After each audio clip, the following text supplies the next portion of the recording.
is Marie Terosian. I'm Salish Pandare. Al Weisman's my name.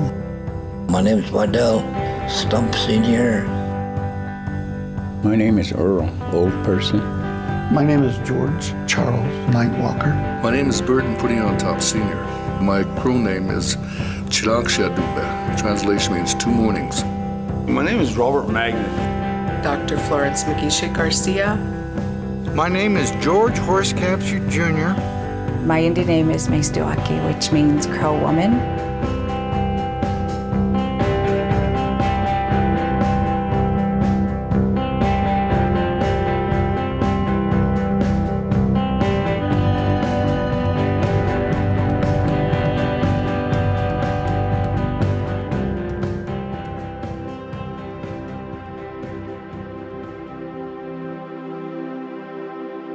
Native people have an appreciation for the landscape and the land, and they've taken care of this land for a long, long time. You know, I go as far as saying millenniums. And I think that's one thing that connects all Native tribes at some point or another is valuing land. My favorite thing is just being able to roam all over Blackfoot territory, look at the landscape from a Native perspective, thinking, okay, my ancestors were here, like to see what the landscape has as far as stories and what it can tell us as people today. I don't know there's very many places like this that exist on Earth anymore. This land might be on a map in southeastern Montana today, but there's so much more involved in how that came to be. We share many traditions and values is what brings us together. Generosity, humility, honesty. Those are things I think that really manifest themselves here in a place that is very rural, very remote. And that's really, you know, a very almost sacred thing.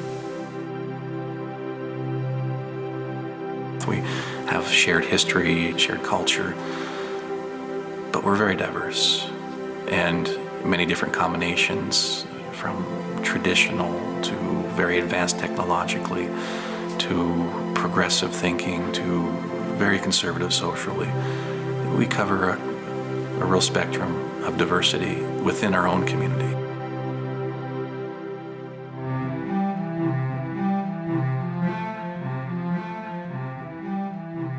What I always hope to see is that my people have the ability to understand the elements of nature, what role they play in my survival, my people's survival, particularly the up-and-coming generations, the young people. In my view, the buffalo were a metaphor for our people in terms of the buffalo were at one time plentiful, more than plentiful. And they lived their lives and they provided life to our people. The buffalo were nearly annihilated. We're, you know, it's a blessing that we even have any true buffalo here. I see a parallel there in what happened to the buffalo and what happened to Native people in this country. You know, Native people, you know, at one time roamed free, lived their lives the way they wanted to, and were almost annihilated. And now we're coming back just like the buffalo. So that to me is something that just brings me so much hope.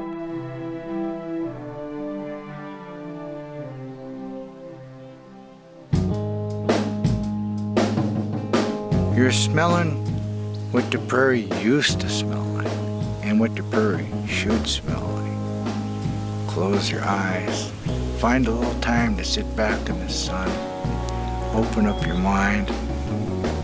It's cool. If you're really lucky, sometimes I'll give you a glimpse, like I show you a slideshow of how things were. Even them just being out there, to know, you know, that connection for us to that animal is there. And if we want to see it, we want to go out there and look at it, pray to it, talk to it, sing to it, It's there for us to do that. And that's part of that healing process for us. This is part of who we are, and we don't want to lose it.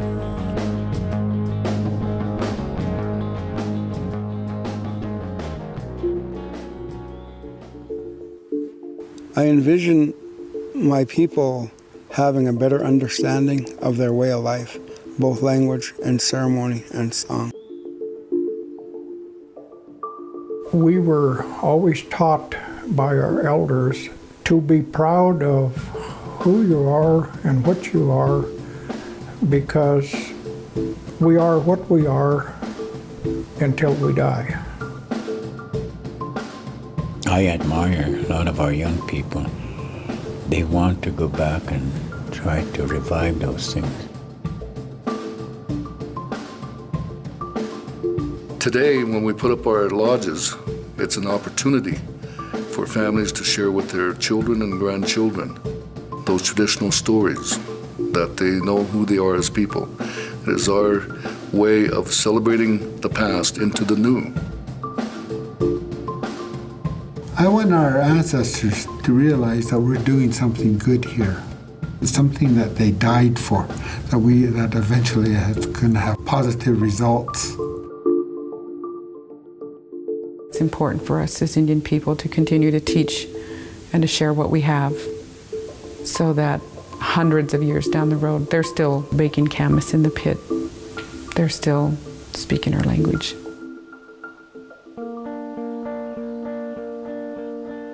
To really understand us, you're not going to find us in a history book.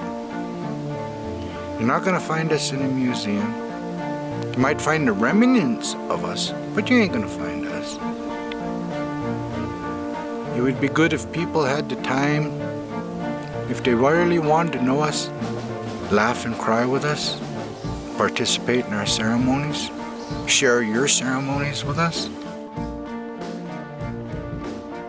It brings me pride to know that I'm able to help people to understand and to learn that we're not forgotten. It's good that we have two different kinds of life, you know.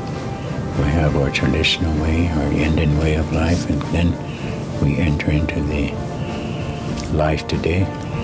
And it's important to our young people to remember that that's the life we're going to have to work toward.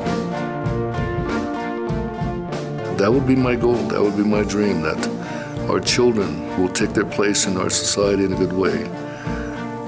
If the foundation is solid, that foundation engulfs our language, our spirituality, then they can build on that.